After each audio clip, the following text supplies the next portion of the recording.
Sa pagkatalo ng Barangay Ginebra, nagdedemand na nga ba ang mga fans na palitan na si Ahanisi o si Gray pati si Malonzo? May revamp bang mangyayari at gaano kalaki? Isang umaatikabong bakbakan ng Barangay Ginebra at TNT last March 28 kung saan bugbugan at hanggang overtime ang laban ng Game 7 ng dalawang magaling na koponan.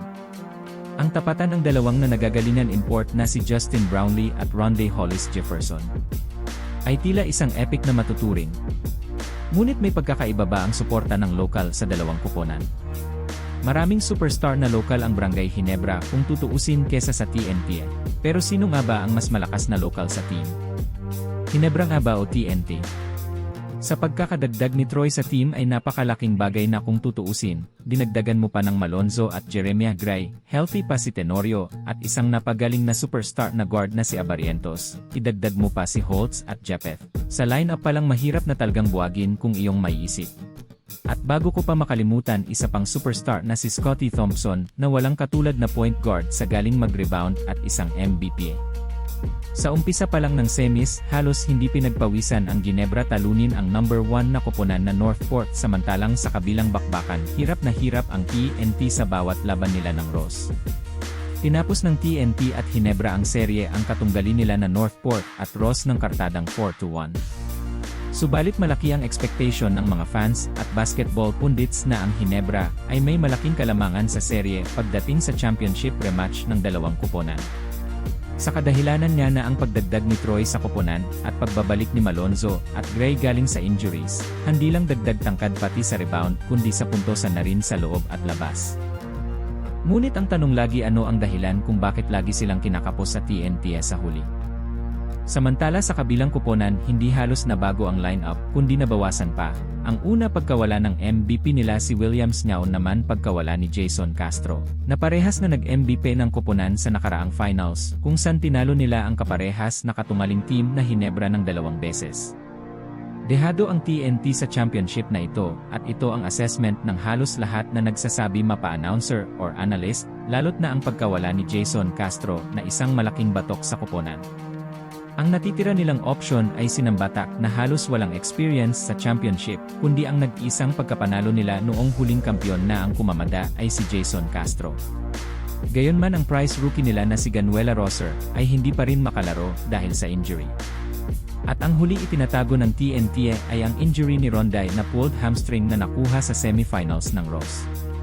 Kung may isip mo totoo naman na dihado ang TNT sa championship na ito kumpara noong huling laban nila. Na tila hindi palakas kundi pahina ang lineup.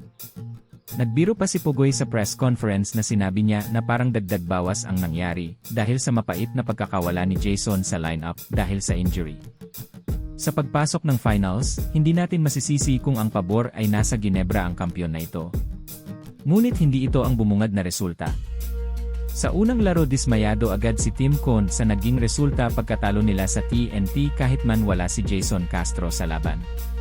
Si Rondé ang kumamada ng puntos sa unang serye nila. Na ayon kay Tim Cone nagsasawa na sila sa ganitong eksena at tila wala na siya masabi pang bago. Natalo muli ang Ginebra sa opening game at ngunit nangyari na ang hindi inaasahan ng lahat na mangyari. Tila bagay pansamantalang nakalimutan nila ang kakayahan ng TNT sa pangunguna ni Rondé Hollis Jefferson. Oh, nice fake, draws the foul, gets the basket to fall. First, I want to give a lot of credit to our guys. You know, we played extremely hard. RHJ doing everything once again for Coach Chuck Reyes and TNT. At sa pagdating ng pangalawa nilang laro, kumamada na ang Ginebra, ginulat nila ang TNT sa higpit ng depensa, at nawala ang shooting ng koponan. For the winning shot here. And again, he held on to that ball just a little bit too long. Hindi na itira ng maayos ni Jefferson ang huling possession dahil sa galing ng defense ng Ginebra. Kahit man na ipanalo ng Ginebra ang laro at naitabla nila ang serye, ay hindi pa rin kumbinsido ang maraming fans at hindi masasabing mayroon lamang sila sa tao dahil sa hirap ng kanilang pagkapanalo na nagresulta lamang ng 1 puntos. Muling rumesbak ang tropa na pinangunahan ni Ray ng batak na sa karamihan ay nagulat sa laro ibinigay niya sa pagkawala ni Jason Castro at lumamang na ang TNT ng isang laro sa serye at ang masakit na pagka-injured ni JB ay isang dagok sa kampanya ng Hinebra sa kadahilanan na baka hindi na makabalik si JB sa serye at ito ang maaring ikatalo na nila ng tuluyan. Sa ika-4 na laro, kinagulat ng marami ang pagbalik ni Justin, at kumamada ng mahigit 20 puntos, kahit man may iniindang injury, at ito rin nakapagbigay ng inspiration kay Malonzo. Sa ganda ng nilaro ng buong kupunan, nagbigay ng kumbinsidong pagkapanalo, at magandang momentum para sa susunod na laro. Tunay nga ang never say die spirit ng kupunan ay namayagpag at ito'y naging testament ng legion of fans ng Barangay Hinebra na lalong nagpainit sa serye. You know, just try to go through the game. It's where legends are made once again. We are in the finals, ladies and gentlemen. Brownlee, tough shot at the buzzer, and it kills it. Very, very tough. Cannot say enough about this effort of Justin Brownlee. Just wanted to go out there and just be there for the team and just try to get a win. Well, I am sure Coach Tim Cohn is so glad that he did play again. At pagdating naman ng Game 5, hindi mahinto ng tropa ang momentum ng Hinebra, na tila parang isang mabilis na tren na rumaragasa. Naging impressive laruan ni Thompson at siya ang best player sa game na iyon at ganun din ang depensa ni Holtz against Ronde Jefferson. Maganda muli ang nilaro ng Hinebra na may kumbinsido pagkapanalo sa Game 5 na nagbigay sa kanila ng 3-2 leads sa finals. Mukhang naaamoy na ng Ginebra fans ang pagsungkit ng kampiyon sa Game 6 ng mga panahon na iyon, at mga locals ang naging bida sa paglabas ng tunay nilang lakas at galing, kasama ang superstar na import na si J-Bay. Rumesbak na ang tropa sa Game 6, pagkatapos na mainit na diskusyonan ni Eram at Shot, nabuhayan ng dugo ang mga katropa. Muling nagkaproblema ang Hinebra, at nagpaalala na naman sa mga fans ang kawalan ng solid na suporta ng mga ibang players, katulad na hindi magandang laruan ni RJ at nila Hanmisi, ang hindi pagpasok nila Jeremiah Gray, Tenorio at Ku na maaring sana magbigay ng additional na support at firepower sa kanila.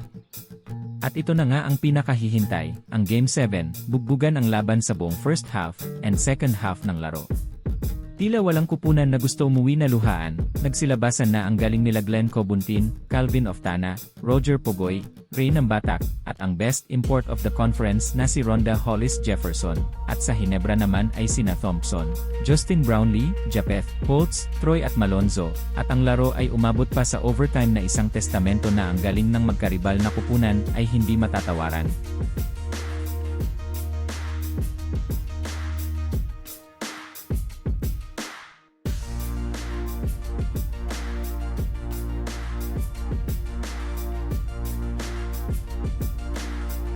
Ngunit sa kalaunan nasungkit ng TNT ang kampiyon sa Game 7 na ito. At dito na nagsilabasan ang pagkadismaya ng fans ng Hinebra sa mga ibang players ng koponan dahil sa kanilang mahinang contribution o walang contribution sa laro. Kung ano-anong agam-agam at ang naglalabasan kung magkakaroon na ba ng trade at revamp sa koponan na para lalo nilang ikalalakas sa papasok na All-Filipino Cup. Ano sa tingin nyo ang mga pwedeng mangyari? At ano dapat ang mangyari? Mag-comment lamang po at mag-subscribe. Sa ulitin, thank you.